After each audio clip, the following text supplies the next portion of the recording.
সেনাপতি, হাল্ককে কারাগার থেকে নিয়ে আসো। যথা আজ্ঞা মহারাজ।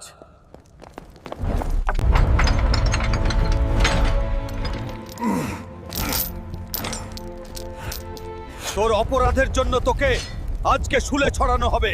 তোর কোনো শেষ ইচ্ছে আছে? হে মহারাজ, আমার শেষ ইচ্ছে আছে। কি তোর শেষ ইচ্ছা? আমি কথা দিলাম আমি সেটা পূরণ করব।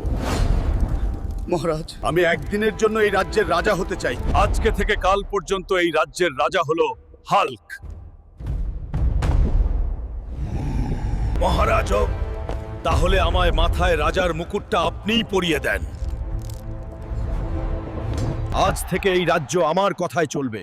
কেউ আমার কথার বাইরে যেতে পারবে না। সেনাপতি, আগের মহারাজকে জেলে নিয়ে যাও। বন্ধুরা, তোমরা যদি পরবর্তী পার্ট দেখতে চাও তাহলে কমেন্টে পার্ট 4 লিখে সাবস্ক্রাইব করে দাও।